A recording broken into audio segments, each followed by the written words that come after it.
the system will look at everything and say, gee, the dollar's fallen down to 40 on the USDX. It's 80 right now, and recently it was 89.5.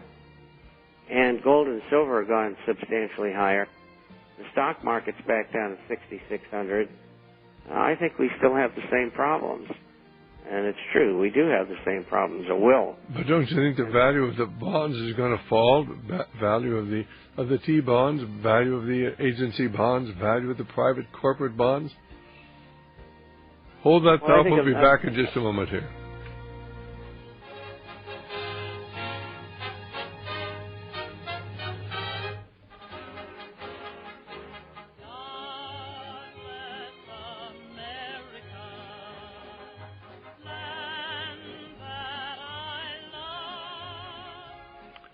Well, this is Dr. Stan. Our guest this evening, of course, is Bob Chapman. And I was asking Bob, do you think that the value of the bonds, of the Treasury bonds and the agency bonds and the corporate bonds are going to fall as the interest rates continue to rise?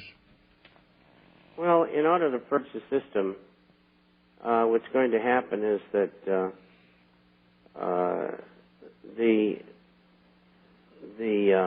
bonds will continually face higher interest rates. Back in 1981-82, the interest rates went up to 21.5%. Inflation was 13.5%, and that's before they jiggled the figures, which they didn't in those days. And so I think we can expect higher interest rates than that and higher inflation.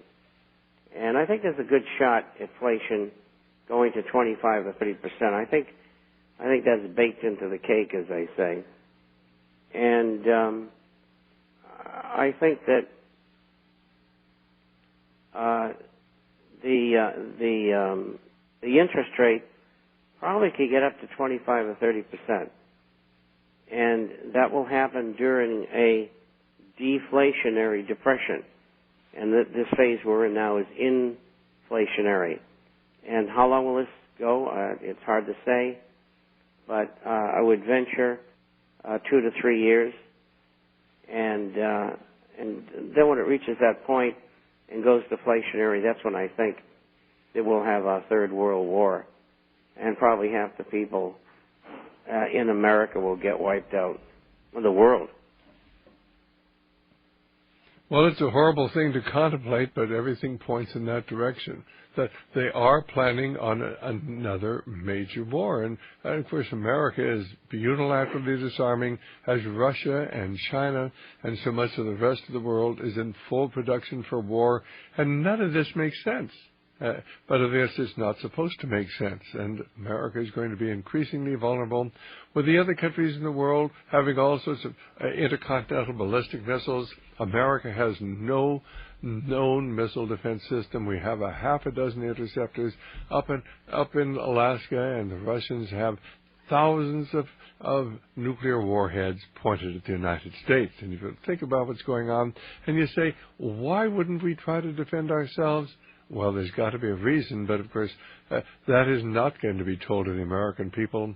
But I believe that terrible things lie ahead with this nation because we've turned our back on God. Well, this is Dr. Stan here, and our guest is Bob Chapman. And Bob, before we go on, I would like you to go ahead and get your website out, tell people how they can get in touch with you, how they can get a free copy of your newsletter, and perhaps even subscribe to it. And if you're out there across America and would like to talk to Bob, our telephone number is 1-888-24-LIBERTY. 1-888-24-LIBERTY, or here in the Central Coast of California at 464-8295. Bob, go right ahead. Well, the forecast about business, finance, economics, social and political issues throughout the world. We publish by email on Wednesdays and Saturdays. Usually runs around 35, 40 pages each time, and we have a hard copy for those who do not have the Internet, and that goes out twice a month. If you'd like a free copy, you can call our site, go to our site, I should say, theinternationalforecaster.com. The International, FORECASTER.com, or you can email us at Bob, B-O-B, at INTFORECASTER.com. That's Bob at intforecaster.com. And if you'd like, you can call toll-free 800-375-4188.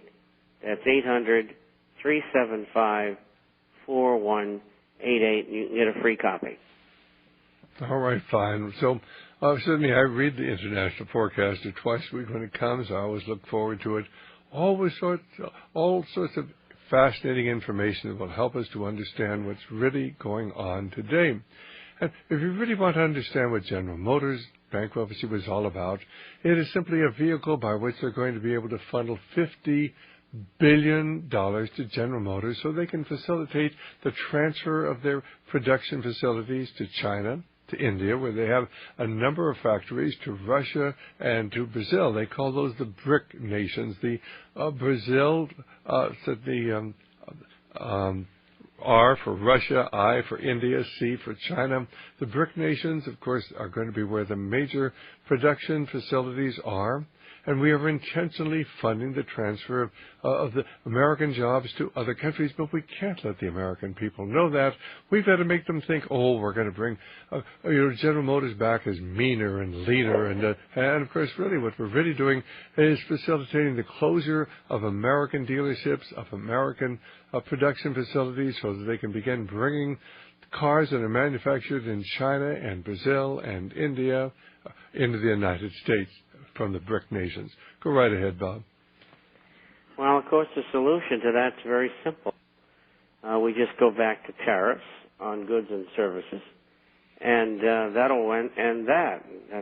That's as simple as that. And I think sooner or later, Congress will be forced to do that, even though they don't want to. And that's going to finally, it'll take 20 years for this to happen. An evolutionary process of 20 years in the formidable stage of reforming the manufacturing structure. So people who are in their 40s are not going to profit by it much, but the younger generations will. But it is really a dreadful situation that transnational conglomerates have created for America, and it's all deliberate. Those profits made by IBM and other transnational corporations go to their offshore accounts, and if they don't bring the money back, it's 2% taxes. And if they do bring the money back, then there's always some special deal from Congress, and the last deal, which is 4 years ago, these transnationals said, well, we'll create jobs, and Congress says, good, we'll pass legislation, which they did, and they created no jobs and essentially laundered about $350 billion at a tax rate of not 35%, but a tax rate of 5.25%, which was just a giveaway from Congress. And all the money went into the stock market to hold it up at that time. And I think that they're going to try it again. Only this time, I don't know whether they'll be able to get away with 5.25%. And I know that there's $700 billion out there to come back in right now. So these are some of the things that your government does. They don't tell you about. Well, of course, I like to differentiate my government, the government that I believe in, from the invisible government that really runs both political parties and makes mockery of our electoral system and of course, has all those electronic voting machines to make sure that their candidate always wins.